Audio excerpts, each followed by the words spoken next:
10 habits that ruin your sleep. We all love to lie in our beds and sleep. But do you know that there are several elements that influence the quality and amount of your sleep? Some help you sleep better, while others make it worse. A few easy behaviors can mean the difference between a good night's sleep and a sleepless one. That's why, in this video, I'll explain which behaviors you should avoid since they disrupt your sleep. Some behaviors are more detrimental than others, but if you can avoid them completely, a good night's sleep is nearly inevitable. So, let's take a look at 10 behaviors that might be ruining your sleep. Number 1. Caffeine and nicotine. Caffeine is found in cola, coffee, some teas, and chocolate. It's also good to consume it once or twice a day. The issue arises when you consume this caffeinated beverage 6 times a day, with a final cup consumed with dinner at night. Caffeine remains in the body for a relatively long time, since it might take up to 6 hours for half of the caffeine to be cleaned out. If you drink coffee or cola on a daily basis, it's possible that your caffeinated beverage is interfering with your ability to fall or remain asleep. As a result, it is preferable to drink your final cup 8 hours before bed. This allows your body to eliminate the majority of the caffeine from your system, preventing it from interfering with your sleep. Nicotine is mostly present in cigarettes and is just like caffeine. It's also a stimulant. As a result, smokers frequently sleep more lightly than non-smokers. Furthermore, smokers frequently get up too early in the morning and do not get enough sleep. This is due to nicotine withdrawal. The body of a smoker is so accustomed to receiving nicotine that it wakes them up, demanding more because it is a drug. So if you're a smoker, you might want to reduce back if you want to sleep better. Number 2. Hydration before bed. Though hydration is essential for good health, it is best to limit fluid intake in the late evening. This is because consuming too much liquids at night might promote frequent urination. Typically, your body understands that evening is for sleeping, not going to the bathroom. However, if you drink a lot and your bladder is full, you'll wake up to pee. You don't want it to happen, since it might occur in the middle of a sleep cycle, disrupting the quality of your sleep and causing you to wake up weary in the morning. So avoid drinking anything 1 to 2 hours before going to bed. You should also use the restroom before going to bed to reduce your chances of waking up in the middle of the night. Number 3. Use of electronics. There are 2 ways that gadgets might disrupt your sleep. First and foremost, they are stimulating. I know a lot of folks who watch TV or use their devices before going to bed. It may appear to be a common routine hobby. Parts of your brain, however, are exploding like fireworks. Watching TV or YouTube on your phone actually stresses your brain instead of allowing it to wind down for bed. It is advised that you substitute a less stimulating activity for this one. You might be wondering what you're expected to do now, if not watch TV or surf the internet. Reading, crossword puzzles, writing, relaxing and listening to music, or simply pondering are some ideas. Since none of these things are as interesting as scrolling through your phone or watching TV, you'll fall asleep much faster. Second, devices emit blue light, which disrupts your circadian cycle and impairs your sleep. This occurs because blue light mimics sunshine. You basically confuse your body into thinking it's daytime. As a result, the body's normal release of a sleep hormone, known as melatonin, is reduced. Melatonin is one of the hormones that make you tired at night. Take away that natural release, and you'll be tossing and turning in your bed for quite some time. That means no TV, smartphone, or computer screen before bed. If you care about your sleep, you should avoid all screens at least 1 hour before going to bed. Number 4. Using any kind of light at night. Not only can blue light from your devices disrupt your sleep, normal overhead lights, on the other hand, do the same thing because they are excessively bright. Our predecessors had just one source of light back then, and that was the sun. That is now altered with the discovery of electricity. However, our bodies have not altered, which is why they confuse artificial light with sunshine. Now the problem is not the exposure to artificial light itself, but the timing. As a result, the objective is to manage the time in such a manner that it mirrors the natural cycle of day and night. That is why, 2 hours before going to bed, you should turn off all of your home's bright lights.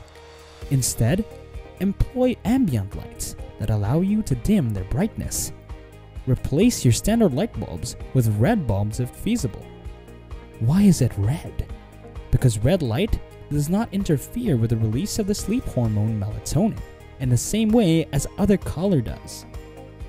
Number 5. Lying in bed awake. If you're still awake after more than 20 minutes in bed, or if you are beginning to feel restless or disturbed, get out of bed. Anxiety of not being able to sleep might make it difficult to fall asleep. Instead, walk into another area of the home to do something relaxing while you wait for drowsiness. Computers and television should be avoided since the activity should not be stimulating. Instead, read a tedious book or an outdated magazine. You might also opt to meditate or breathe gently to let any stress go.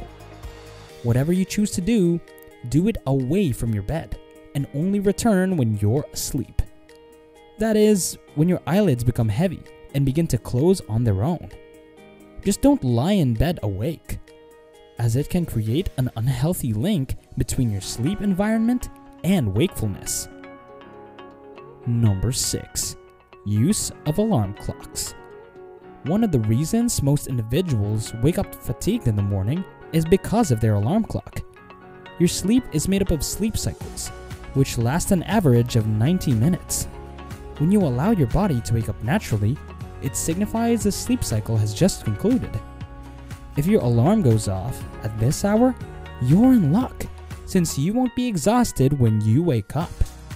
However, if you're awakened in the middle of your sleep cycle, you will most likely be fatigued. Your alarm doesn't know if the cycle is completed or is still in progress. It'll ring anyway. Thus, you should sleep without any alarms at all. This is because being awakened up at the conclusion of your sleep cycle does not necessarily imply that you obtained adequate sleep. Number 7. Daytime napping. Evidence suggests that naps might improve your mental and physical stamina, especially if you're tired. They can assist you in recharging your energy when you need it the most. However, sleeping can be a double-edged sword for 2 reasons. First, if you fall into deeper stages of sleep by accident, you will wake up feeling worse than before you napped. You're essentially starting the sleep process, but failing to complete it. That is why a fast power nap is okay. But naps lasting more than 15 to 20 minutes should be avoided. Second, when you are awake during the day, you accumulate what is known as sleep pressure. This is adenosine, a neurotransmitter that causes fatigue throughout the day. And because adenosine causes tiredness, you fall asleep easily when you try to sleep at night. When you do fall asleep, your brain clears off the sleep pressure, and you wake up feeling refreshed the next morning. However, if you nap during the day, especially late in the afternoon, you will actually release some of that tiredness, making it much more difficult to fall and remain asleep during the night. You're not as tired since part of the adenosine has been eliminated. Nevertheless, naps are great if you don't have trouble sleeping at night. However, if you have trouble falling or staying asleep at night, you should avoid naps and attempt to increase that sleep pressure in the evening. Number 8. Consuming alcohol. Anyone who drinks alcohol on occasion knows that beer and wine make you sleepy. It also has a negative impact on sleep quality. Sleep becomes more disrupted, especially in the second half of the night. Instead of getting restorative sleep, alcohol keeps you in the lighter stages of it. And the more you drink before going to bed, the more pronounced these effects are. Another issue is that alcohol acts as diuretic. This implies you are more likely to wake up in the middle of the night to urinate. And, as I indicated in one of my earlier comments, this disrupts your sleep cycle, which means you're more likely to wake up exhausted and sluggish.